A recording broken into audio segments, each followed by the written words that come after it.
Media கிரிக்ஸ் viewers உங்க எல்லாருக்கும் ஒரு பெரிய வணக்கம். இன்னைக்கான வீடியோ என்ன அப்படின்னு பாத்தீங்கன்னா, இந்த வீடியோ வந்து பாத்தீங்கன்னா எந்த ஒரு அப்டேட் கொடுக்குற மாதிரியோ இல்லை ஏதாவது இன்ஃபர்மேஷன் ப்ரொவைட் பண்ற மாதிரியோலாம் வந்து இருக்கவே இருக்காது.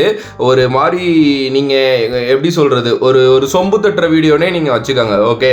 பட் ஆனால் ஒரு சில விஷயங்களை நான் இப்போ பேசியே ஆகணும் அப்படின்னு சொல்லிட்டு தான் இந்த வீடியோ நான் பண்றேன்.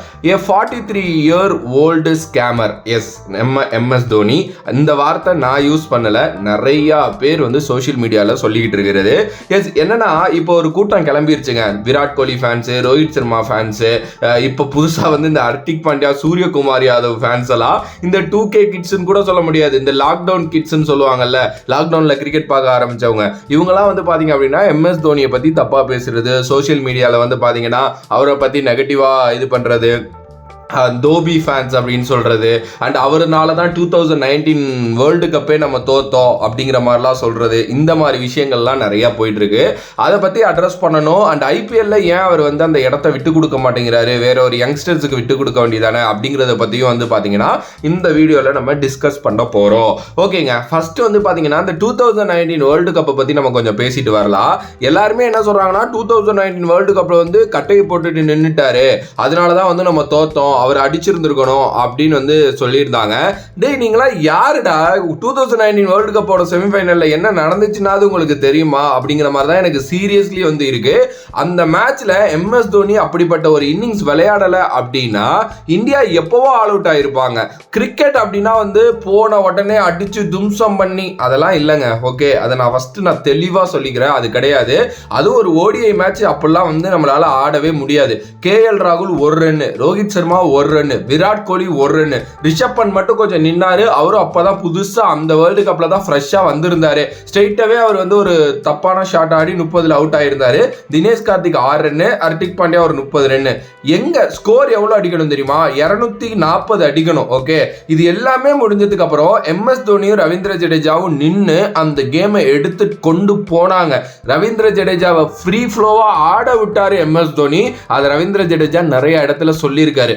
அவர் MS தோனி இருந்ததுனால தான் ரவீந்திர ஜடேஜா ஃப்ரீ ஃப்ளோவா ஆடினாரு, அதனால தான் ரவீந்திர ஜடேஜா செமையா அந்த கேமை எடுத்து கொண்டு போயிட்டாரு அப்படியே. ஆனா எல்லாருக்குமே நம்பிக்கை என்னன்னா MS தோனி இருக்காரு அப்படின்னு சொல்லிட்டு. MSனால கடைசி ஒரு ஓவர்ல கூட வந்து பாத்தீங்க அப்படின்னா கிட்டத்தட்ட 18-19 ரன் அடிக்க முடியும்.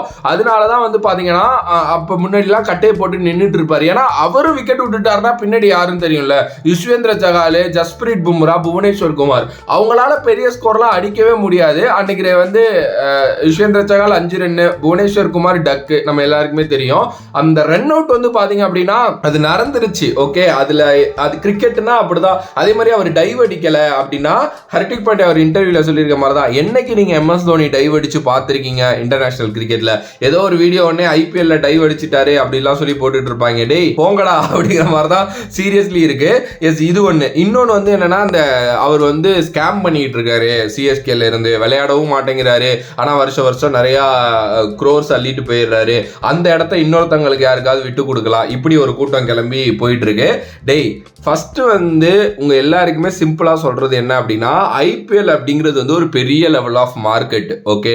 இந்த மார்க்கெட் வந்து பாத்தீங்க அப்படின்னா எந்த அளவுக்குன்னா MS தோனி, விராட் கோலி, ரோஹித் சர்மா நினைச்சாலும் அவங்களால உடனே குவிட் பண்ண முடியாத அளவுக்கு மாத்தி வச்சிருச்சு. ஏன்னா அவங்க இருந்தாதான் ஃபேஸ் ஆஃப் IPL. அப்பதான் IPLக்குன்னு ஒரு விலை இருக்கு, அப்பதான் IPL ஒரு இது போகும். இது தோனிக்கு மட்டும் இல்ல, நீங்க கூடிய விரைவில் அது விராட் கோலி, ரோஹித் சர்மாவுக்கும் பார்க்க தான் போறீங்க.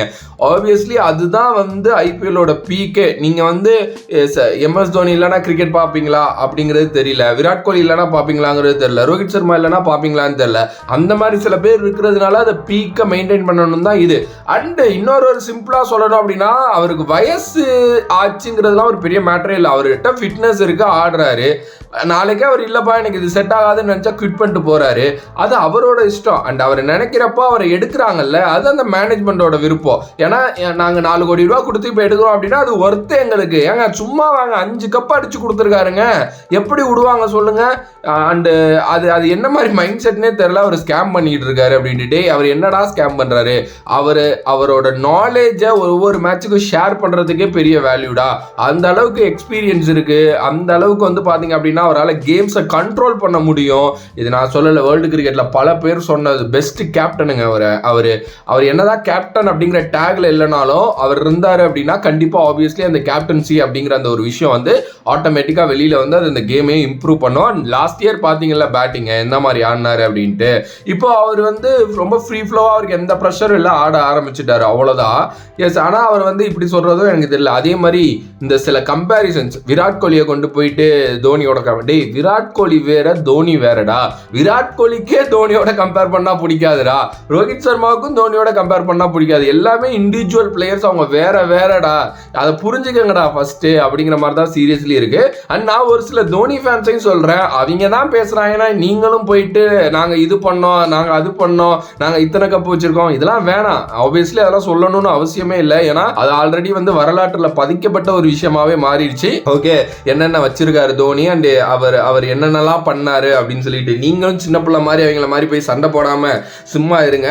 அண்ட் நிறைய ரெஸ்பெக்ட் ஃபர்ஸ்ட் கொடுக்க தெரிஞ்சுக்கணும். ஏன்னா நம்ம வந்து விராட் கோலி எல்லாருக்குமே தான் நான் சொல்றேன், தோனிக்கு மட்டும் இல்ல, ஒரு இன்டர்நேஷனலை ரெப்ரசன்ட் பண்ற பிளேயர்ஸ், அதாவது நம்மளை ரெப்ரசன்ட் பண்ணி இந்தியாவுக்காக ஆடுற ஒருத்தங்க, அவங்களுக்கு ஒரு சில ரெஸ்பெக்ட்ஸ் வந்து நம்ம கொடுக்கணும். இந்த பாலா போன ஐபிஎல்னால சும்மா வந்து அடிச்சுக்கிட்டு கிடக்கிறது அப்படியெல்லாம் பண்றது வந்து ரொம்ப தப்பு. அதுவும் தோனி அபியூஸ் பண்றது அப்படிங்கிறதெல்லாம் எனக்கு என்ன மாதிரி இதுனே தெரில. Like first league cricket players யாருமே அபியூஸ் பண்ணக்கூடாது. அண்டு இவங்க ரொம்ப ஓவரா தோனி, விராட், ரோஹித் எல்லாம் அபியூஸ் பண்ணிட்டு இருக்கிறது வந்து ஒரு மாதிரி சோசியல் மீடியா எதுக்குடா போறோம் அப்படிங்கிற மாதிரி தான் வந்து ஆப்வியஸ்லி இருக்கு. நான் ஃபைனலாக ஒன்று தாங்க சொல்கிறேன், எல்லாருமே சூப்பர் கிரிக்கெட்டர்ஸ், அதில் மாற்றுக்கிறதே கிடையாது.